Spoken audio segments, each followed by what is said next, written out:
Assalamualaikum warahmatullahi wabarakatuh. Alhamdulillahirrahmanirrahim.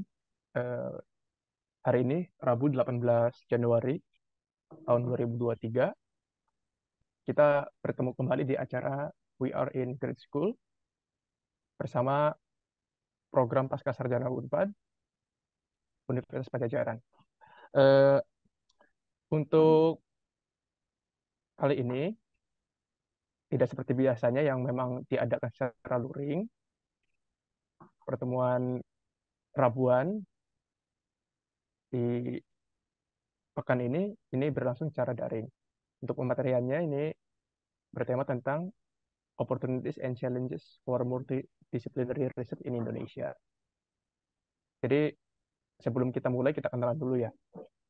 Saya Muhammad Dede, saya mahasiswa S3 program Doktor Ilmu Lingkungan Sekolah Pascasarjana Unpad, dan saya merupakan mahasiswa semester pertama. Jadi saya tergolong angkatan 2022 semester ganjil.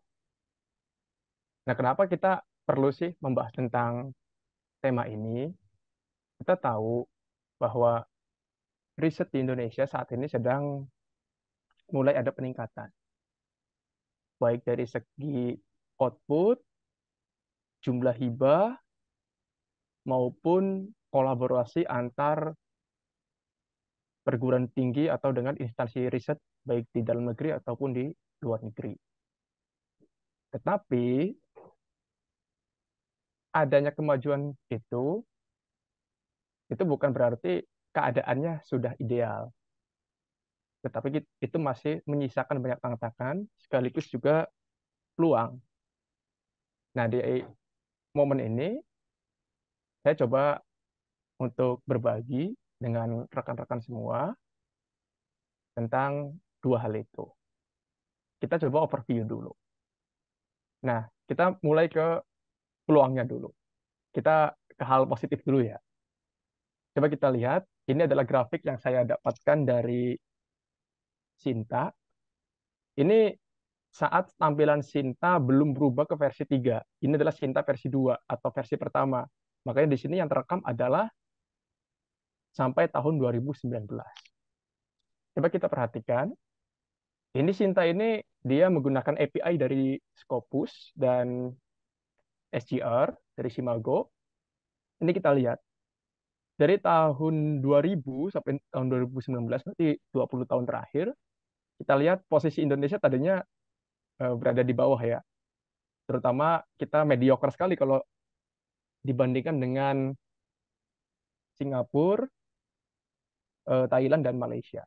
Tetapi kita lihat semenjak era dikenalkannya Scopus, tepatnya pada saat saya baru masuk S1 ya, sebagai syarat untuk kenaikan pangkat menjadi guru besar, itu terutama di lingkungan kampus, itu mulai ada lonjakan.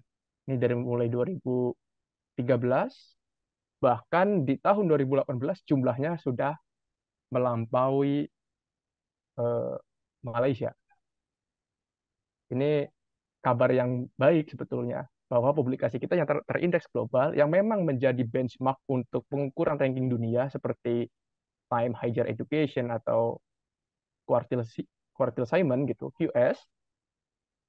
Nah, jumlah ini setelah saya perhatikan, itu sebetulnya kita masih di bawah bayang-bayangnya Malaysia dan Singapura untuk keadaan terkininya. Tetapi ini sudah bagus.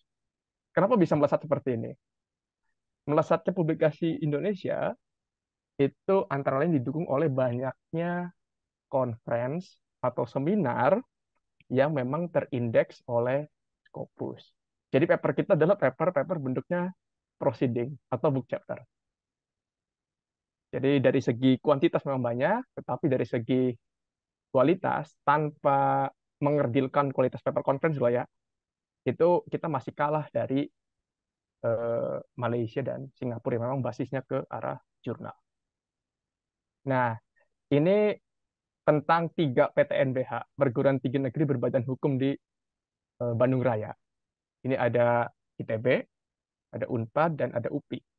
Kita perhatikan. Dari tahun 2000 2017 sampai tahun 2022, total paper per affiliation itu paling banyak memang berasal dari ITB. Lalu yang kedua itu Unpad dan yang ketiga adalah UPI. Tetapi ketika kita perhatikan angka citasinya, kurangi dengan self citation, maksudnya citasi antar satu afiliasi atau antar penulis yang sama, itu kita lihat eh, angkanya memang masih banyak dari ITB. Tapi kalau pas kita menghitung secara total, kita lihat bahwa cukup kompetitif untuk tiga kampus ini. Nah, ini di Sintas sendiri pun program dari Kementerian Pendidikan dan Kebudayaan itu ada yang disebut dengan World Class University. Ya, jadi memang ingin sekali pihak pemerintah Indonesia supaya kampus-kampus di Indonesia, terutama perguruan tinggi negeri berbadan hukum, itu agar bisa tembus 1.000 besar dunia. Dan beberapa kampus, kalau tidak salah 3 sampai 5 kampus di Indonesia itu sudah masuk ke dalam daftar 500 besar dunia. Nah, ini angkanya luar biasa ya. Jadi tiap tahun ternyata bisa menghasilkan eh, ribuan paper. Tetapi lagi-lagi, ini sebagian besar disumbangkan oleh naskah-naskah hasil luaran conference atau seminar. Nah, kita lihat keadaan terkini dari Simago. Tetap 5 besar, itu dari mulai Amerika Serikat, Tiongkok, United Kingdom, Jerman, dan Jepang. Lalu Indonesia posisinya berada di mana? Indonesia berada di ranking 40 dunia.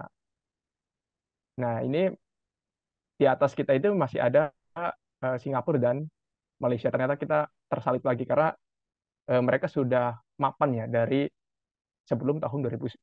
Jadi ekosistem riset mereka sudah terbangun lebih dahulu. Ekosistem riset global gitu. Dengan luaran agar bisa menaikkan ranking di level dunia. Makanya kalau diperhatikan, kampus-kampus di 3 negara ASEAN, itu dari mulai Singapura, Malaysia, Thailand, ini trennya positif, hampir setiap tahun naik.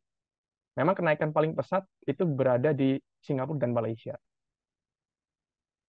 Tentu saja kenaikan itu juga memang didukung dengan misalnya pendanaan yang bagus, terus eh, alat-alat penunjang lab atau lapangan yang memadai, dan juga memang adanya target yang dipasang untuk jenjang misalnya pasca sarjana. Misalnya S2 harus memiliki luaran di jurnal terindeks, Scopus, PLOS, atau ERA. ERA ini Excellent Research Australia, ini biasanya standarnya negara-negara Commonwealth. Atau misalnya S3 misalnya memerlukan luaran 1 sampai dengan 3 artikel jurnal terindeks global. Seperti itu. Jadi memang 3 negara itu memang sudah mengarah ke sana. Dan di Indonesia kebijakan ini sudah mulai diterapkan. Contohnya untuk saya pribadi ya, selama di program Dokter Ilmu Lingkungan Unpad, itu mereka meminta bahwa ada satu naskah terkait dengan disertasi yang berhasil publish di jurnal minimal Q3, dan 2 lagi sudah submitted, baru boleh mengadakan sidang tertutup atau sidang terbuka seperti itu. Walaupun nanti ini dikembalikan lagi di kebijakan tiap prodi, tapi itu tadi berlaku di program Doktor Ilmu Lingkungan Unpad. Nah, mengapa sih kita itu harus pede ya dalam hal eh, mempublikasikan hasil penelitian? Memang gini, penelitian itu terkait dengan apa yang disebut dengan GIGO. Mungkin teman-teman yang bergelut di dunia sistem informasi itu sudah sering dengar bahwa garbage in, ya maka yang keluar adalah garbage juga. Garbage in, maka garbage out. Nah, makanya di sini yang paling ditekankan adalah apakah penelitian kita itu layak atau tidak. Layak atau tidak ini kita tinjau lagi. Apakah memang masalahnya ada? Apakah masalahnya memang perlu diselidiki? Lalu apakah memang kita sudah melakukan riset dengan benar? Riset dengan benar ini kan ada standarnya, baik itu untuk yang kuantitatif maupun itu kualitatif atau yang campuran, mixed method, atau bahkan R&D, itu juga ada standarnya. Kita harus patuh ke sana. Nah, makanya di sini ada setelah kita melakukan penelitian, hasilnya sudah ada, laporannya sudah jadi, sudah melakukan drafting, lalu kita muncul sebetulnya apakah ini akan bisa dipublikasikan atau tidak. Kalau saya pribadi gini, jurnal di Indonesia Sinta 1 dan Sinta 2 merupakan jurnal yang bisa dibilang mutawatir.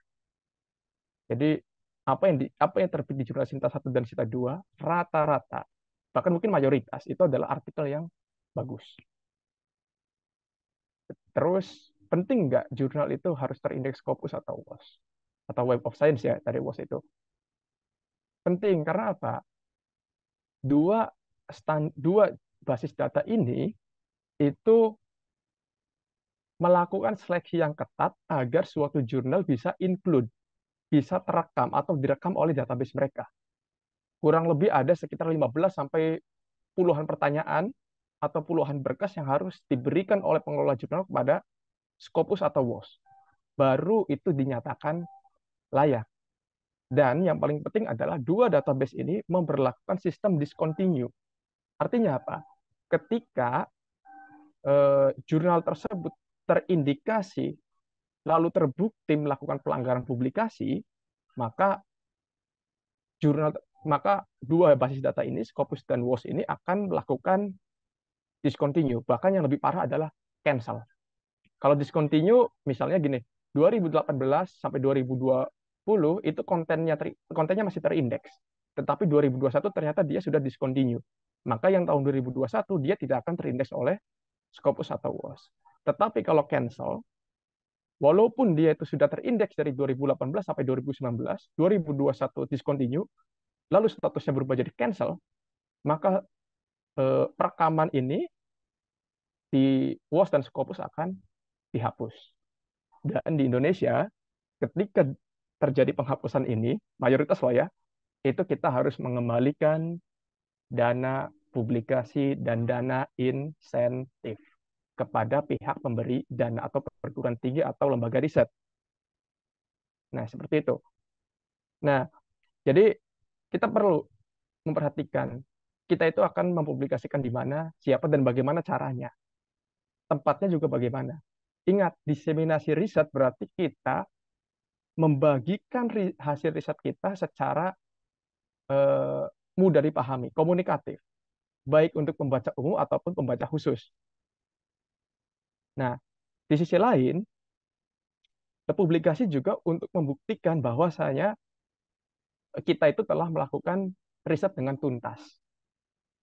Jadi pihak-pihak yang berkepentingan itu bisa melihat, oh ternyata penelitian yang dilakukan oleh saudara A dan timnya itu berjalan dengan semestinya.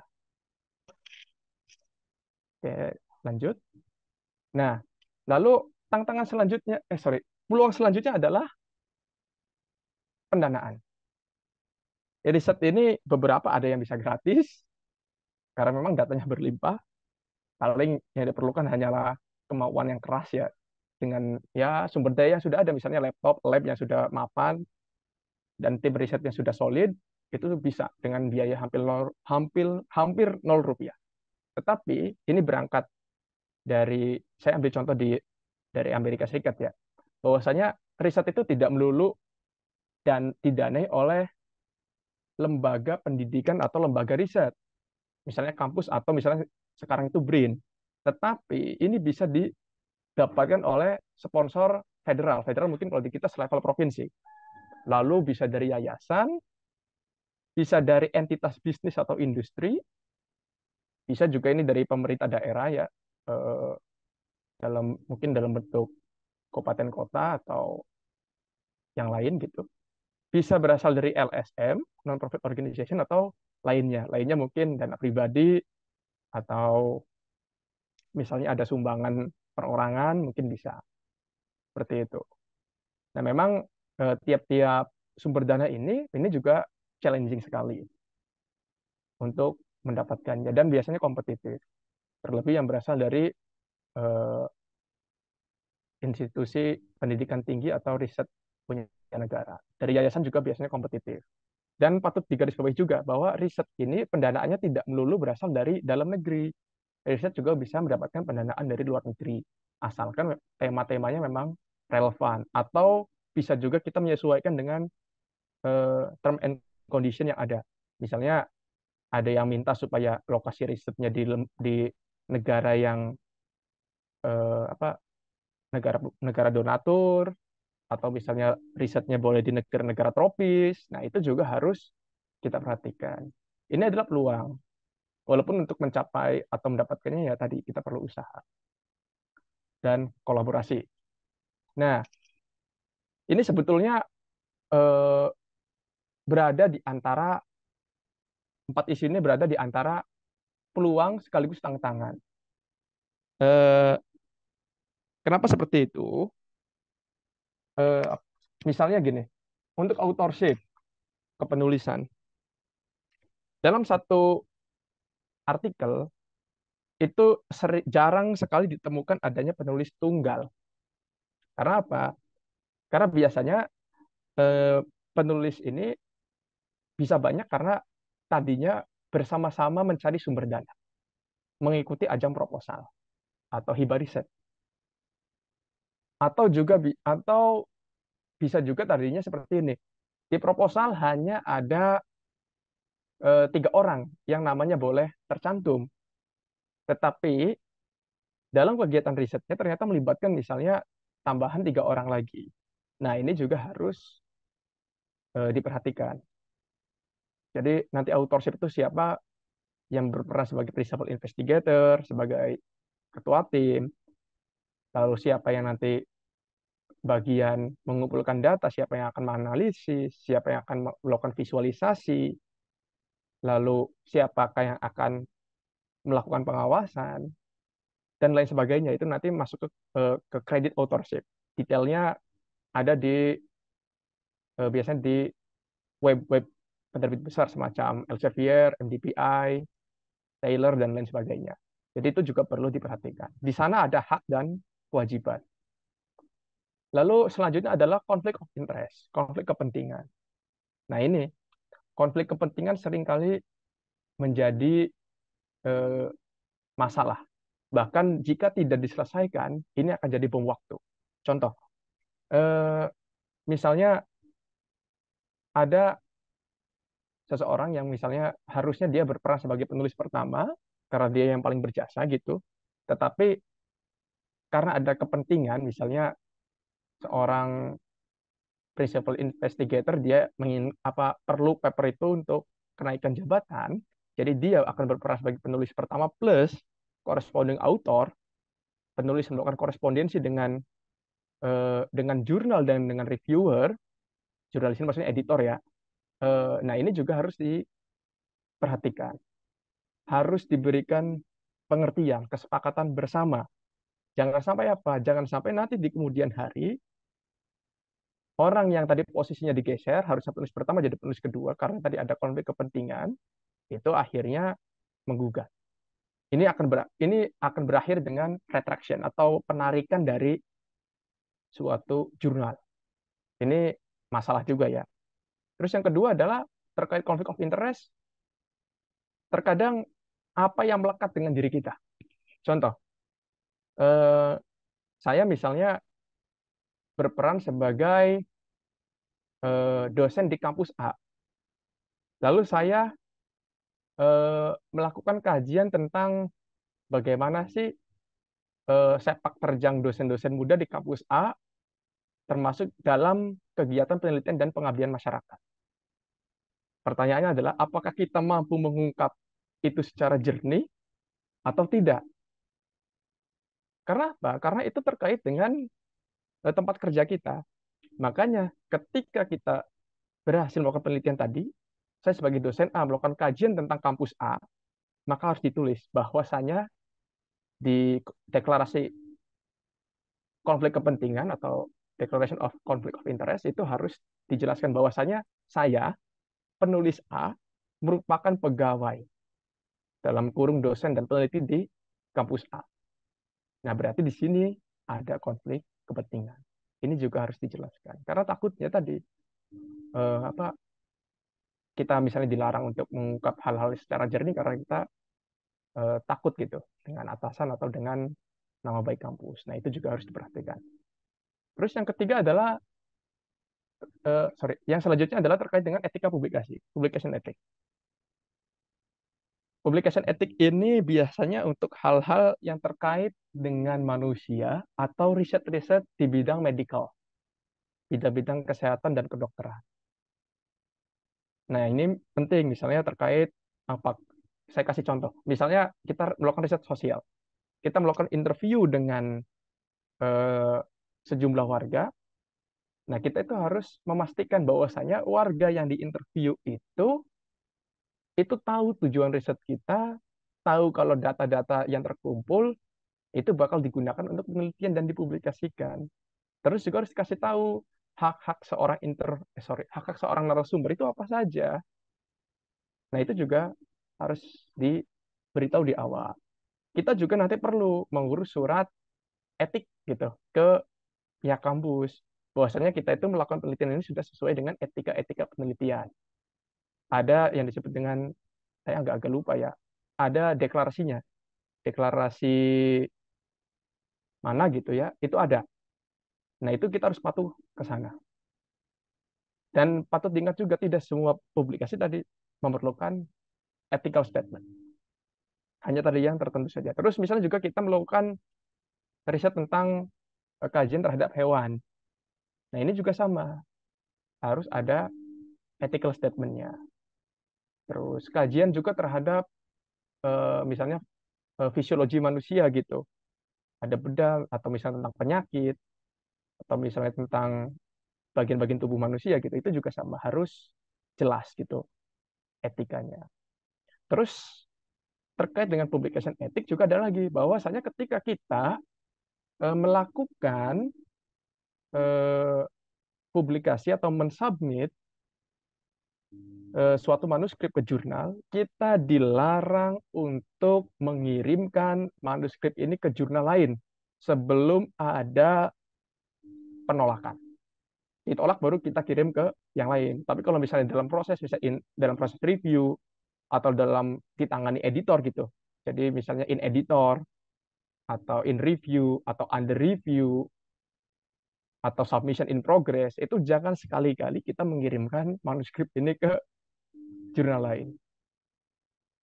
Itu etika mendasar. Kalau misalnya yang dikhawatirkan adalah terjadinya double publication. Jadi mirip-mirip ya self plagiarism gitu. Terus di publication ethics selanjutnya adalah terkait dengan plagiasi. Plagiasi di sini kita masih mengacu dengan angka similaritas. Teman-teman pasti tahu ada Turnitin, ada iTenticat, terus ada plagiarisme, dan yang lain. Itu kebanyakan hanya mengacu pada similaritas. Ingat, similaritas tidak sama dengan plagiarism. Contoh, saya saya umpamakan gini. Ini yang disebut dengan similaritas. Paper A bilang seperti ini. Eh, Misalnya kota Bandung merupakan ibu kota Jawa Barat, eh, Republik Indonesia.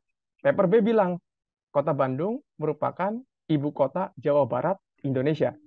Ini sudah pasti mirip banget dan ini pasti akan similar. Eh, Angkanya pasti akan tinggi. Tetapi bagaimana jika kita ubah tulisan A, kota Bandung merupakan ibu kota Indonesia, lalu eh, paper B bilang Jawa Barat memiliki ibu kota Bandung. Ini secara similaritas dia udah berbeda. Tetapi dari segi plagiarism gitu, itu bisa muncul. Itu tadi ya, untuk secara sederhananya gitu. Anggap saja tadi kota Bandung adalah ide gitu. Jadi kalau software-software semacam Turnitin Ticket, plagiarisme itu hanya mengacu ke jumlah similaritas. Tetapi kalau misalnya plagiarisme itu lebih ke arah ide. Kalau misalnya kita hanya mengacu ke similaritas, kita mempublikasikan dua paper, satu berbahasa Indonesia, satu berbahasa Inggris, itu nggak akan terdeteksi. Misalnya paper A membahas tentang eh, pengaruh COVID terhadap kinerja karyawan. Full dia dijelaskan dalam bahasa Indonesia, dipublikasikan ke jurnal Sinta 2. Terus entah iseng entah sengaja penulis yang sama si penulis paper itu mengirimkan ke jurnal berbahasa Inggris, Trindix Scopus misalnya. Tulisannya ya dengan bahasa Inggris, judul bahasa Inggris, eh, isi juga bahasa Inggris. Yang sama paling di reference dan itu terbit. Itu tidak akan terdeteksi sebagai tidak akan terdeteksi sebagai similaritas. Tetapi bila kita tinjau bahwa plagiarisme itu adalah ide, jelas itu adalah plagiarisme. Sampai sini jelas ya. Jadi similaritas dan plagiarisme itu mempunyai kesamaan dan perbedaan. Kesamaannya tadi sama-sama adanya duplikasi. Tetapi perbedaannya adalah plagiarisme lebih ke arah kualitatif, sedangkan similaritas adalah kuantitatif. Lalu selanjutnya adalah ketersediaan data. Riset di Indonesia itu opportunity-nya besar sekali. Kita bisa bayangkan, sampai pernah ada jokes ya, bahwa Indonesia adalah negeri open source. Jadi eh, hampir semua data itu ada, walaupun dari segi kualitas belum tentu bagus. Contoh misalnya, untuk riset terkait kependudukan, BPS menyediakan. Itu menyediakan dan itu bisa kita dapatkan secara online ataupun kita bisa melakukan korespondensi. Untuk riset terkait apa lagi ya? Terkait eh, bagaimana sih eh, excitement-nya wisatawan terhadap suatu destinasi wisata itu juga kadang ada. Karena apa? Masyarakat kita suka mengunggah sesuatu ke medsos atau bahkan yang akhirnya terekam oleh Google Map atau Google Earth. Terus apa lagi coba? Kita pengen lihat sentimen orang gitu terhadap suatu hal atau terhadap tokoh gitu. Wah, itu juga kita bisa lihat. Walaupun lagi-lagi dari segi kualitas belum tentu bagus. Karena emang ada beberapa data yang bermasalah. Terus yang harus diperhatikan lagi adalah ketersediaan data ini juga harus diperhatikan dengan bijak. Apakah memang data ini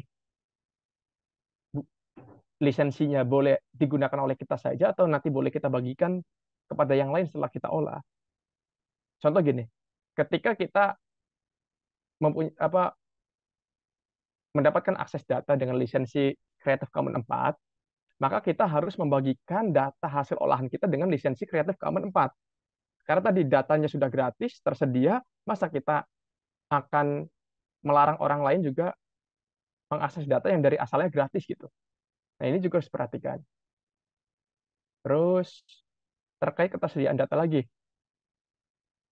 opportunity di Indonesia juga banyak. Hampir semua fenomena alam atau fenomena sosial itu ada.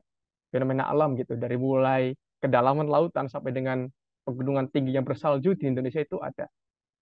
Dari mulai sosial, kita mau mencari eh, suatu komunitas yang belum tersentuh dengan atau minim tersentuh dengan teknologi pun ada sampai dengan yang memang sangat melek teknologi. Itu ada.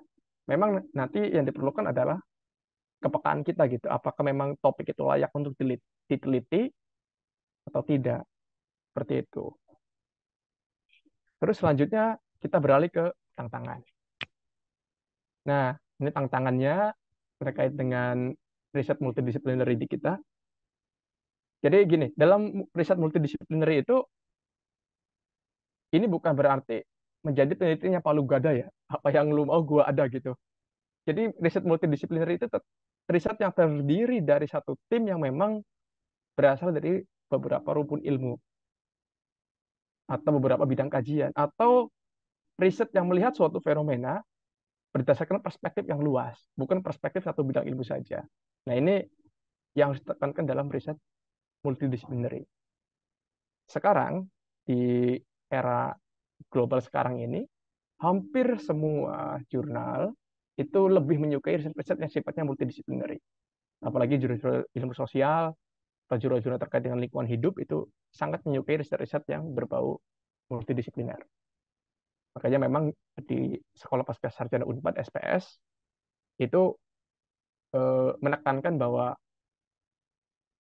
semua prodi di fakultas ini, di sekolah ini, eh, perspektifnya adalah multidisipliner, interdisipliner, dan transdisipliner. Oke, kita beralih ke tantangannya. Oke, tantangan terkait dengan riset multidisipliner di Indonesia setelah riset yang dilakukan itu adalah ini di tengah-tengah calo makelar. Jadi apa ya? Ya gini, sebetulnya kalau misalnya risetnya bagus ya harusnya pede ya. Kita bisa publis ke jurnal Sinta satu, Sinta 2 gitu. Atau minimal terindeks TOAJ gitu. Itu bisa gitu. Tetapi apa yang terjadi ketika tadi apa kita melakukan riset dengan kurang bagus gitu. Yang penting jadi karena apa? Karena dituntut oleh misalnya laporan, dituntut oleh dana yang kurang. Jadi kita kembali lagi ke kebijakan pemerintah dan institusi. Oh, masa dana riset 30 juta ingin publikasi selevel Q1 gitu, Q1 Scopus atau WOS. Bisa dengan syarat dan ketentuan berlaku, tapi rata-rata itu sulit katanya. Tetapi di dalam riset yang memang mendapatkan pendanaan yang besar pun, itu kan tekankan, riset luarannya adalah jurnal terindeks Q1 Scopus, WOS. Boleh juga Q2, dapat dana riset misalnya 200 juta. Tetapi dalam kenyataannya, dalam praktiknya, riset tidak dilakukan dengan baik. Hasilnya kurang memuaskan, tetapi kita terkena tuntutan itu. Akhirnya mulailah cara singkat, calo. Terus ini juga bisa terjadi karena eh, kurangnya pendampingan dan sosialisasi. Ya calo bisa eksis karena memang kurang itu. Tapi gini, yang harus kita perhatikan adalah calo ini tidaklah memberikan apa yang kita mau. Kenapa? Yakinlah itu calo-calo seperti itu aslinya ujung-ujungnya hanya akan menipu. Menipunya kemana? Ke jurnal yang seakan-akan bereputasi padahal tidak. Jurnal aspal, asli tapi palsu. Jurnal predator, dan sebagainya. Ya gimana kita mau percaya gitu kan aslinya. Kalau yang memang pikirannya jernih loh. Calo-calo seperti ini, selain mematok tarif yang besar, puluhan juta, itu juga ya mereka sendiri aslinya bukan orang atau lembaga yang kredibel, yang memang punya luaran atau portofolio terkait itu. Nah, terus selanjutnya adalah pemahaman terkait publikasi yang lemah. Wah, kita nggak tahu nih, apakah jurnal itu asli atau palsu, apakah jurnal itu masih terindeks atau enggak, apakah discontinue atau cancel atau tidak. Nah, itu. Jadi, eh, tidak paham terkait publikasi bisa juga berujung ke calok. Ya, ini lebih mirip ke arah ini ya, apa titik temu sustainable development goal gitu. Tapi ini trilemanya dalam publikasi. Jadi tadi dari mulai kebijakan dari pemerintah atau institusi yang menekan kurangnya pendampingan dan sosialisasi, terus pemahaman terkait publikasi yang lemah ya itu merupakan peluang bagi calon untuk mendekat ke para periset atau dosen di Indonesia. Tapi setelah saya tinjau juga ya, ini bukan cuma hanya di Indonesia kok. Dulu Malaysia juga sepertinya pernah merasakan dampak ini gitu, dampak terkait dengan percaloan ini. Nah, ini pernah ada artikelnya dari Profesor Dedi Mulyana dari Unpad, ini calo Scopus. Jadi bukan hanya calo bus atau calo tiket ya, tapi calo publikasi juga ada. Nah ini saya coba search di Google, ini ternyata percaloan ini memang ada gitu, bahkan terang-terangan. Dan kalau diperhatikan ya, ini sebetulnya mengarah ke satu orang atau lembaga yang dipimpin oleh orang yang sama. Dan ya mirisnya, orang tersebut ternyata berada di kota Cirebon, terafiliasi dengan salah satu perguruan tinggi swasta berbasis keagamaan. Ya memang jadinya ngeri ya. Dan rata-rata yang di sini adalah jurnal-jurnal predator dan hijacker. Siapa sih mau mau memberikan jaminan gitu bahwa paper suatu kelompok atau orang itu bisa publikasi gitu. To the point, lo hanya LOE gitu, letter of acceptance dalam waktu 7 hari. Waduh, dari mana itu? Emangnya emangnya paper kita sudah dipastikan layak gitu screening editor dan reviewer? Kan belum tentu. Proses review itu memakan waktu berbulan-bulan bahkan tahunan. Itu logika awal ya yang harus tertanam gitu. Jadi tidak ada singkat mempersingkat waktu untuk publikasi. Nah, itu bahkan di sini ada tarifnya ya. Di mana ini? Jasa publikasi Trinitas Scopus itu dari mulai 1.600 sampai dengan paling murahnya 250 US dollar. Ya hitung sendiri dikonversi ke rupiahnya. Nah, ini isu kemarin eh, tanggal 16 Januari 2023 eh, geger. Kalau salah satu kampus di Tiongkok, kampus negeri, ini typo ya, harusnya Zhejiang Gongsang University itu mengumumkan bahwa mereka tidak akan mengakui riset-riset yang terbit di Hindawi, MDPI, atau Frontiers. Tetapi pas saya cek, ternyata pengumuman itu sudah dicabut. Dan saya cek juga di websitenya Chinese Academy of Science, CAS, CAS, itu dia sudah, bukan sudah, mereka masih mempublikasikan atau mengakui paper yang terbit di tiga penerbit ini. Di Frontier saya lihat tanggal 13 Januari mereka masih muncul.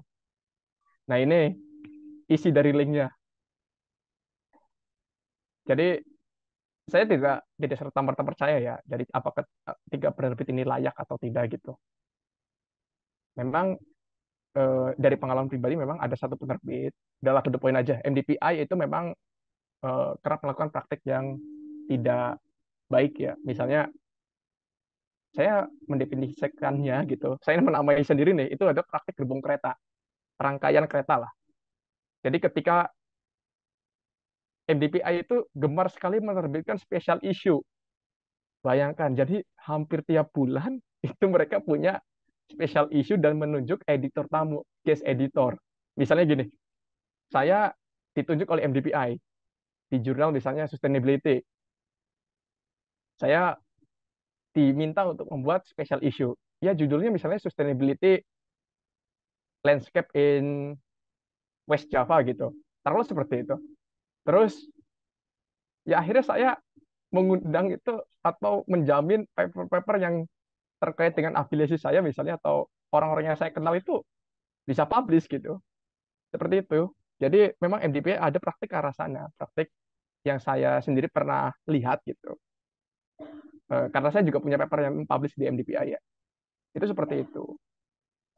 Jadi mereka melakukan penerbitan special issue yang luar biasa banyak dan tadi adanya praktik yang tadi rangkaian gerbong kereta itu. Jadi ya editor tamu itu sebagai lokomotifnya dan dia nanti akan menggandeng peneliti-peneliti yang memang tanda kutip sudah ada jejaring dengan dia sebagai rangkaian gerbongnya seperti itu. Dan artikel processing charge-nya di MDPI itu besar. Rata-rata 2.200 franc Swiss atau di atas 2.000 lah, 2.000 franc Swiss. Mahal sekali. Jadi antara 35 sampai dengan 40 juta per satu paper. Saya sendiri ada satu paper yang memang sedang proses review di Frontiers. Jadi memang mencoba pengen tahu juga dalamannya seperti apa. Tetapi gini, eh, tidak masalah sebetulnya menerbitkan di tiga jurnal ini, Karena di Indonesia pun masih diakui. Terbit di Hindawi, Hindawi sekarang punyanya Willy, MDB atau di Frontiers. Jadi masih aman. Di Tiongkok pun ini masih aman, karena pengumuman ini adalah hanya pengumuman sepihak dari kampus ini Zhejiang Gongsang itu yang akhirnya mereka cabut. Terus yang selanjutnya adalah jurnal Predator dan jurnal Hijacker. Kita lihat, jurnal-jurnal Predator biasanya memiliki nama yang mirip dengan jurnal yang memang sudah terkenal. Ini jurnal aslinya misalnya Depression and Anxiety itu punyanya Willy, terbit dari tahun 96, lalu ternyata ada jurnal yang namanya mirip, terbitannya Omics. Ini jurnal Predatornya, ini jurnal aslinya. Atau jurnal yang kedua, juga sama. Namanya mirip-mirip, susunan katanya mirip, hanya dibolak-balik saja. Ini juga harus hati-hati. Nah, lalu apa sih bedanya hijacker jurnal dan jurnal Predator? Hijacker jurnal itu dari mulai nama, ISSN, sampai dengan susunan editor akan sama persis. Namanya sama, cuma yang beda adalah alamat webnya. Jadi mereka disebut jurnal yang tidak terlegitimasi. Terus melakukan praktek publikasi yang salah, gitu, melanggar, terus merenggut intellectual property kita, hak kekayaan intelektual kita, dan biasanya dia sudah masuk ke kategori kriminal karena masuk ke penipuan. Nah, tapi paper-paper yang sudah masuk ke hijacker jurnal ya sudah susah untuk ditarik karena dia sudah online juga. Terus adanya juga impact factor palsu. Ingat, impact factor itu dikeluarkan oleh WOS, Web of Science, atau sekarang di bawah naungan Clarivate. Jadi kalau misalnya ada impact factor yang lain ya ya apa ya? Ya itu bisa dibilang penipuan ya, scam. Lalu di jurnal Predator. Jurnal Predator itu secara tampilan sudah beda. Namanya mirip tapi pasti beda. Entah itu susunan katanya yang dibolak-balik atau seperti apa. Itu yang jelas dia sudah beda. ISSN-nya juga beda. Melakukan praktik pelanggaran dan paper secara resmi terindeks. Dia punya DOI juga. Lagi-lagi, jurnal Predator juga sama. Dia seakan-akan punya editorial tim yang legitimate, padahal dia juga tidak melakukan praktik-praktik yang salah. Lalu selanjutnya, tantangan selanjutnya adalah bagaimana kita membagi dana riset. Jadi memang di Indonesia itu dana riset itu seakan dibuat sempit. Jadi dibagi-bagi. Misalnya untuk keperluan yang tergolong keperluan A itu 30%. Tergolong keperluan B itu 40%. Keperluan publikasi itu sisanya. Nah, terkadang dalam kenyataannya ini tidaklah sekaku itu gitu. Kadang biaya untuk lapangan jauh lebih besar daripada biaya publikasi, kadang juga biaya pengadaan alat yang lebih besar. Nah, itu harusnya diberikan fleksibilitas di sana. Di kita masih kaku. Itu yang sering saya rasakan ya. Oke, paling itu saja sih yang bisa dibagikan untuk eh, pertemuan Rabuan hari ini.